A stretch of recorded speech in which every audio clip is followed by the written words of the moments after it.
오늘 말씀은 이사야 11장 1절에서 9절입니다.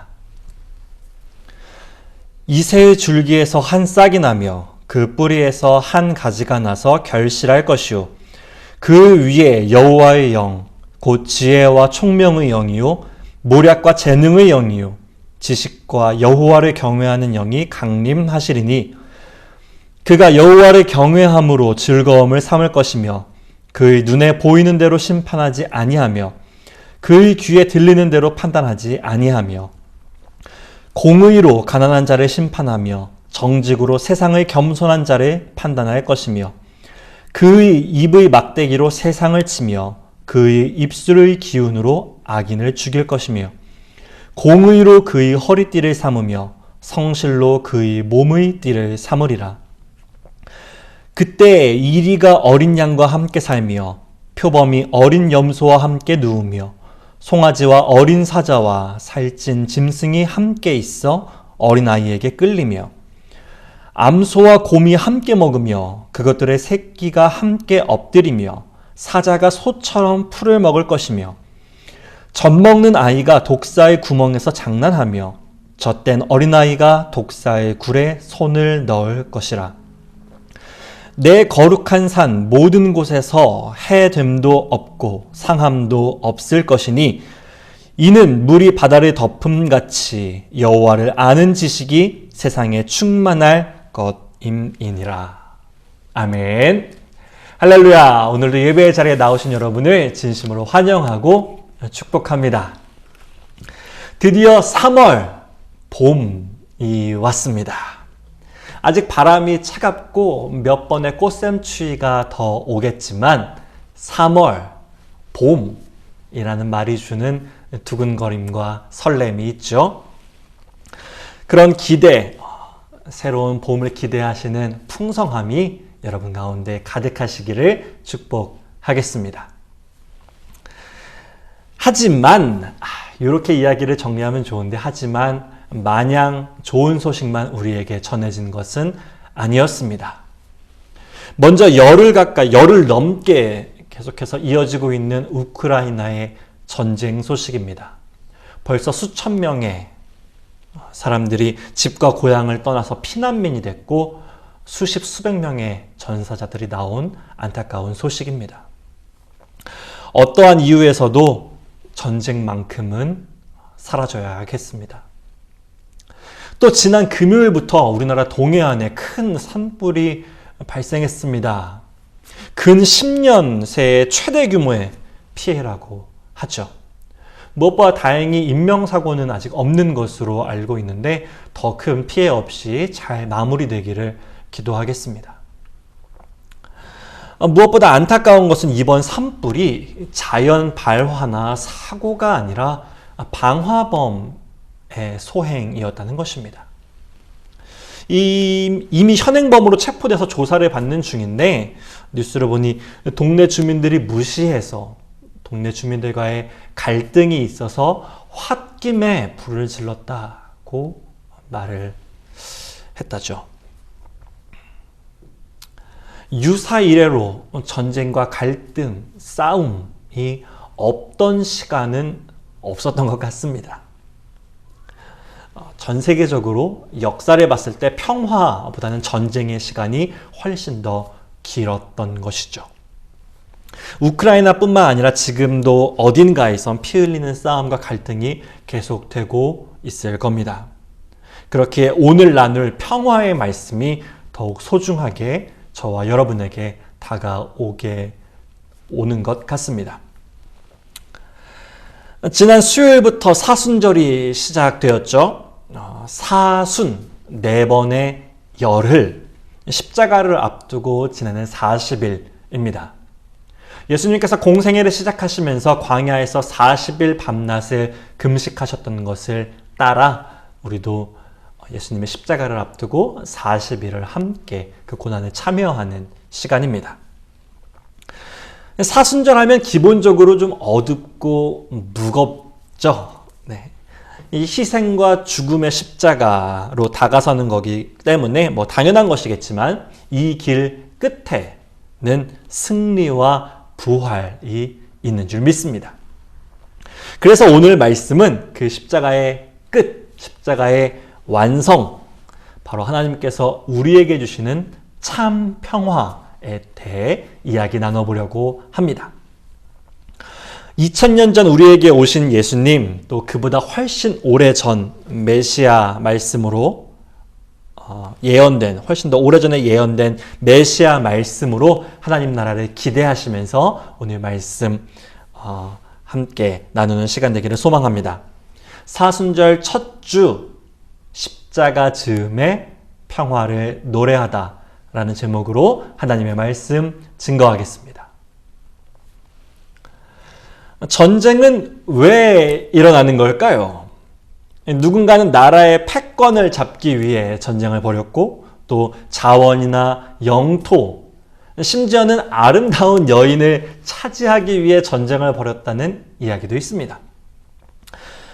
또 신념과 이상을 위한다는 전쟁도 있었죠. 예루살렘을 차지하기 위해 기독교와 이슬람이 벌인 전쟁도 있었고요. 또 근래에는 자유주의와 사회주의 간의 어떤 진영 전쟁, 이념 전쟁도 있었습니다. 피 흘리진 않지만 그만큼 어쩌면 그보다 더 잔혹한 전쟁도 있습니다.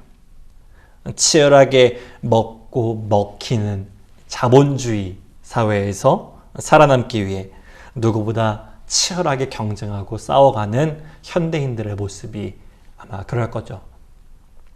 그야말로 총칼 없는, 총성 없는 전쟁입니다. 저마다 시대와 상황, 또 조건과 결과는 다르지만 아마 그 모든 싸움의 이유는 한 가지로 귀결될 것 같습니다. 바로 평화입니다. 평화를 위한 전쟁이란 말만큼 역설적이고 모순적인 것도 없겠지만 어쨌거나 앞서의 모든 싸움은 결국 누군가의 평화와 안정을 위한 싸움이었습니다. 그 누군가는 당연히 승자들이죠.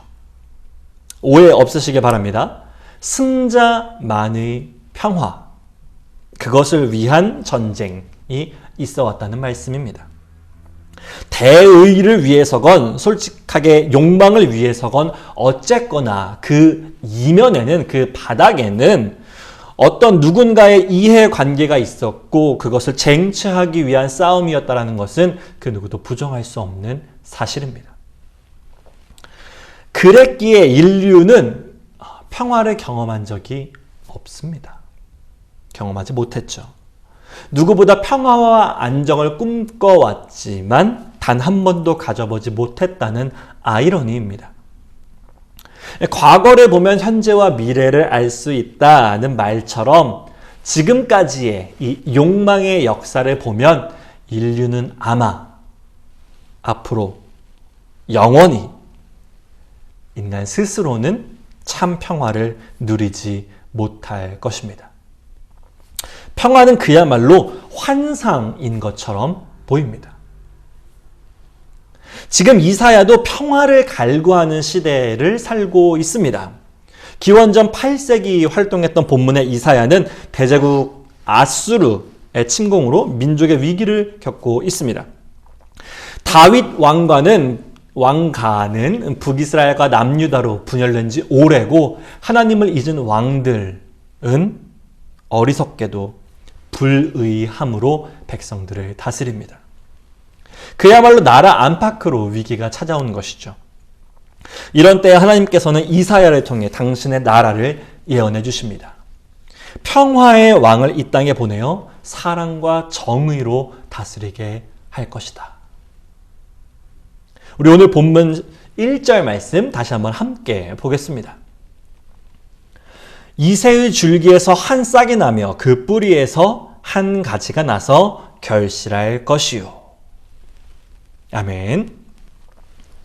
앞서도 봄에 대해 말씀을 드렸지만 봄 하면 쉽게 떠올리는 이미지가 있습니다. 바로 새싹입니다. 깊게 박힌 뿌리와 든든한 기둥이 겨울 내내 버티다가 드디어 싹을 내는 거죠. 돋아나는 새싹은 새 힘과 희망, 생명력, 가능성의 상징이 됩니다.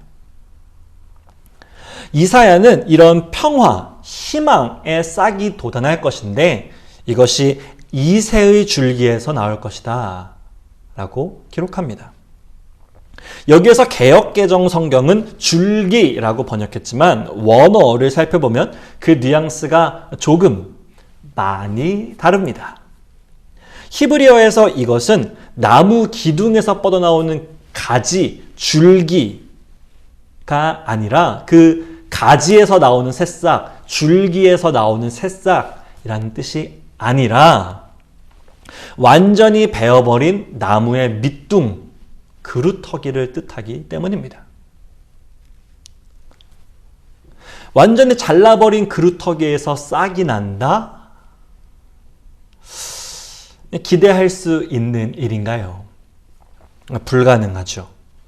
하지만 하나님께서는 이 싹이, 이 희망의 싹이 나무의 그루터기에서 돋아날 것이라고 말씀하십니다. 인간에게는 더 이상의 가능성이 없지만 하나님께서 이어가시겠다는 말씀입니다. 하나님께서 새로 이어가시는, 새로 만들어가시는 역사인 거죠. 이것은 형식적으로 이새라고 하는 나무의 밑둥에서 움트지만 또 예수님은, 이 새싹이신 예수님은 이새의 밑둥, 다윗의 계보를 따라오셨죠. 그렇긴 하지만 이전과 같은 나무는 아닙니다. 이전의 방식대로는 더 이상 생명을 피울 수 없기 때문입니다. 예수님께서도 이렇게 말씀하십니다. 요한복음 14장에 평안을 너희에게 끼치노니 곧 나의 평안을 너희에게 주노라. 내가 너희에게 주는 것은 세상이 주는 것과 같지 아니하니라. 아멘. 하나님께서 말씀하시는 새싹, 예수님이 전해주시는 평화는 세상의 방식에서 피어나는 것이 아닙니다. 세상은 힘을 통해서 그 평화를 얻으려 했습니다. 쟁취하려고 했죠. 무력으로 진압하고 빼앗고 침묵하게 하면 그것이 평안한 것이라고 스스로를 속여왔습니다. 하지만 그 안에는 여전히 죄와 욕망이 꿈틀거리고 있죠. 욕심은 잉태에서 죄를 낳고 죄는 장성에서 사망을 낳습니다. 죄의 삭은 사망이죠. 결국 거짓된 평화, 가짜 평화는 죽음에 이를 뿐입니다. 하지만 예수님께서 주시는 평화, 평안은 세상과는 전혀 다릅니다. 예수님은 욕망을 숨기려는 그런 거짓, 또 폭력으로 물든 전쟁으로가 아니라 십자가로 평화를 이루십니다. 그 십자가를 통해 영원한 죄와 사망에서 우리를 구원하신 것이죠. 사순절, 십자가를 기억하고 십자가로 나아가는 시간입니다. 이 길이 단지 고난으로 끝나는 것이 아니라 하나님께서 주시는 참 평화의 길로 이어진다는 것을 기억하시면서 동행하고 동참하는 우리가 되기를 소망하겠습니다. 그렇다면 하나님께서 말씀하신 이 평화, 평화의 나라, 평화의 메시아가 이제 오시게 된다면 그분께서 이루실 평화는 어떤 모습일까? 이사야서는 계속해서 그 하나님의 나라와 평화가 세상 질서와는 전혀 다른 것이다 라고 선포하고 있습니다. 우리 오늘 본문 6절에서 8절까지 함께 보겠습니다. 그때에 이리가 어린 양과 함께 살며 표범이 어린 염소와 함께 누우며 송아지와 어린 사자와 살찐 짐승이 함께 있어 어린아이에게 끌리며 암소와 곰이 함께 먹으며 그것들의 새끼가 함께 엎드리며 사자가 소처럼 풀을 먹을 것이며 젖 먹는 아이가 독사의 구멍에서 장난하며 젖된 어린아이가 독사의 굴에 손을 넣을 것이라. 아멘. 어릴 적 주일학교에서 자주 부르던 찬양이 있습니다. 사막에 샘이 넘쳐 흐르리라 사막에 꽃이 피어 향내 내리라. 주님이 다스리는 그 나라가 되면은 사막이 꽃동산 되리. 독사굴에 어린이가 손 넣고 장난쳐도 물지 않는 참사랑과 기쁨의 그 나라가 이제 속히 오리라. 참사랑과 기쁨의 그 나라. 그런데 여러분 한번 생각해 보겠습니다.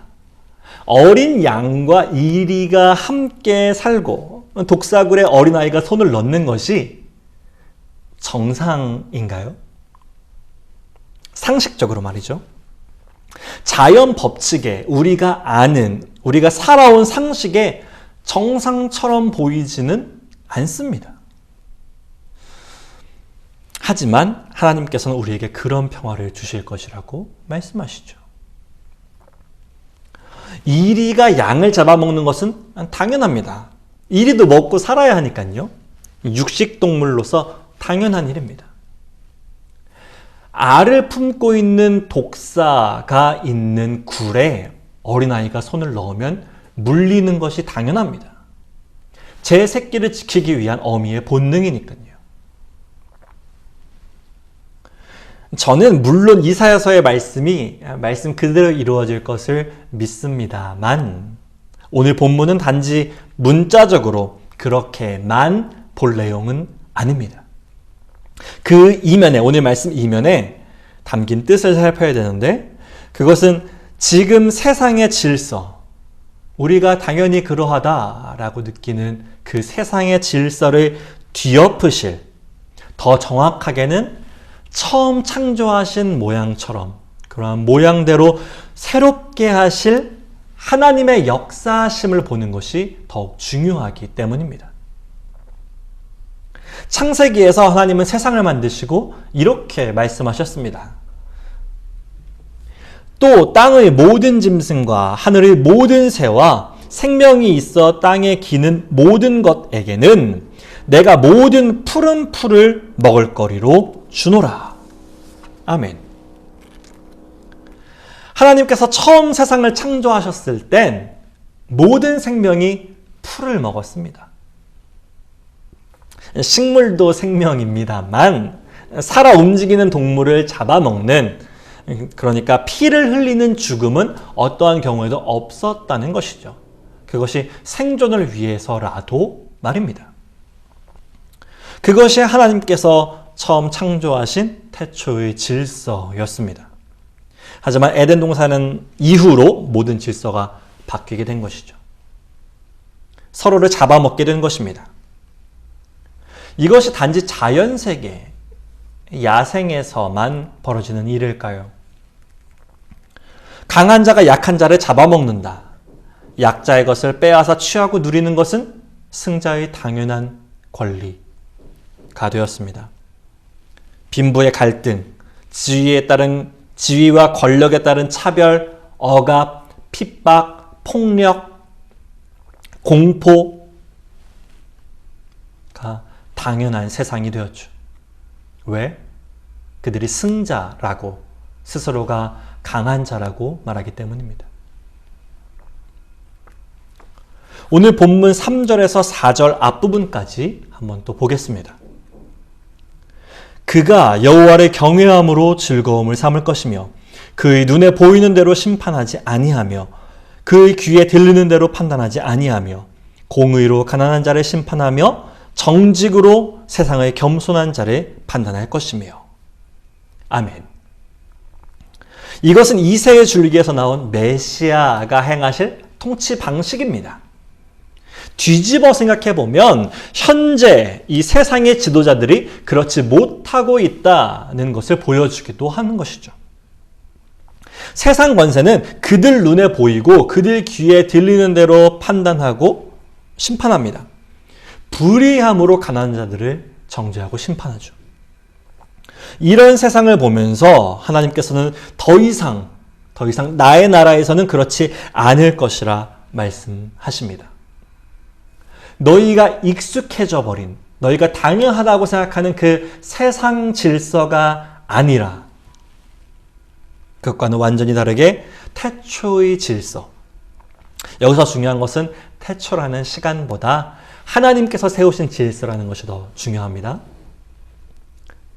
그 세상의 질서가 아니라 하나님께서 만드신 질서대로 다스려질 나라, 그 나라를 선포하고 계시는 것입니다. 이것은 유토피아, 말 그대로 이상향처럼 보입니다. 꿈에서나 그릴 수 있는 세상 같죠? 그렇다면 이왕 상상한 김에 조금 더 해보겠습니다. 이런 세상, 유토피아 같은 세상은 빈부격차를 해소하면 가능해질까요? 모두의 재산, 모든 사람의 재산을 완전히 똑같이 나누면 미움, 다툼, 시기, 질투가 사라질까요? 왕후장상의 씨가 따로 있느냐? 나도 한번 해보자 라면서 모든 권력과 지위를 공평하게 나눌 수 있을런지나 모르겠지만 그렇게 나누면 사람들은 싸움을 멈추고 평화를 이룰 수 있을까요? 지금 우리가 살고 있는 세계에서 그렇게 나누기만 한다면 말입니다. 감히 말하건대 아마 앞으로도 계속해서 싸움은 벌어질 겁니다. 더 많이 갖기 위해, 더 높이 올라가기 위해 인간은 끊임없이 누군가를 짓밟고 잡아먹겠죠. 그것이 아수르 제국, 우리가 살고 있는 세상이기 때문입니다. 겉모습만 똑같다고 같은 세상이 될 수는 없음입니다. 나타난 모양이 아니라 그 나라를 다스리실 분, 그 세상의 기준이 바뀌어야 참 평화의 나라가 되기 때문입니다. 믿음으로 그 나라를 기대하시면서 참여하는 우리가 되기를 축복하겠습니다. 세상에는 기준이 있습니다. 그래서 안 바뀌는 것이기도 하겠죠. 서로 다른 기준 때문에 싸우고 같은 기준을 세우기 위해 싸우죠. 또 그렇게 정해진 기준에서 더 많이 갖기 위해, 더 높이 오르기 위해 더 싸우고 투쟁합니다. 결국 우리가 만든 기준으로는 영원히 채울 수 없는 것이 우리의 욕심이고 욕망입니다. 하지만 하나님 나라, 십자가로 세운 평화 안에서는 전혀 다른 기준으로 살아가게 됩니다. 오직 하나님만 기준과 질서가 되는 하나님의 나라입니다. 우리 오늘 본문 9절 말씀 함께 보겠습니다. 내 거룩한 산 모든 곳에서 해됨도 없고 상함도 없을 것이니 이는 물이 바다를 덮음같이 여호와를 아는 지식이 세상에 충만할 것임이니라. 아멘. 여호와를 아는 지식은 이성적인 지식, 알미 아닙니다. 성경 어디에 무슨 구절이 있는지, 언제 무슨 일이 있었는지 지적으로 아는 것이 아니라는 거죠. 이것은 하나님과의 친밀한 관계를 뜻합니다. 마치 부부가 서로 살을 맞대고 오래 살아와서 눈빛만 봐도 아는 것 같은 그 알을 뜻합니다. 관계에서 피어나오는 서로를 암이죠. 하나님의 산에서 어떠한 상함이나 아픔도 없을 것은 오직 하나님과의 온전한 관계 안에서만 누릴 수 있음을 말씀하고 있는 것입니다. 그렇다면 죄인된 우리가 거룩하신 하나님을 어떻게 알고 관계를 맺을 수 있을까요? 그 관계를 회복할 방법은 무엇일까요? 오직 예수님 뿐입니다. 고린도후서 5장, 모든 것이 하나님께로부터 났으며 그가 그리스도로 말미암아 우리를 자기와 화목하게 하시고 또 우리에게 화목하게 하는 직분을 주셨으니. 아멘. 하나님은 예수님을 통해 우리를 당신과 화목하게 또 화해하게 하셨습니다. 예수님을 통해 관계를 회복하는 하나님을 아는 지식이 늘어가게 하시는 것입니다. 그러니 평화의 길은 오직 예수님 뿐입니다. 고린도후서는 여기에 한마디를 덧붙였습니다. 그러한 직분, 하나님과 화목하도록 하게 하는 그 그리스도의 일을 우리에게도 맡기셨다라는 것입니다. 그것이 오늘 우리가 사순절을 보내는 이유이기도 하겠습니다. 사순절은 단지 예수님의 십자가와 고난을 묵상하는 것에서 그치지 않습니다. 그런 것이 아니죠. 십자가를 통해서 우리를 향한 하나님의 사랑을 보고 그 사랑이 하나님의 평화로 이어지는 것까지 보았다면 이제 그 십자가에 동참해서 예수 그리스도의 직분에 동참해서 하나님과 세상을 화목하게 하는 일을 감당해야 하겠습니다. 그렇게 여호와를 아는 지식, 하나님과의 친밀한 관계를 맺고 또 맺게 함으로써 하나님 나라 이뤄가는 우리 소명교회 되기를 축복하겠습니다. 말씀을 정리하겠습니다. 사순절 첫 번째 시간이죠. 십자가 즈음의 평화를 노래하다. 오늘도 세 가지 말씀 드렸습니다. 첫째, 하나님의 평화는 우리에게서 나오는 것이 아닙니다. 이미 밑동에 잘린 희망 없는 그루터기지만 하나님께서는 그 안에 새싹을 돋게 하셨습니다.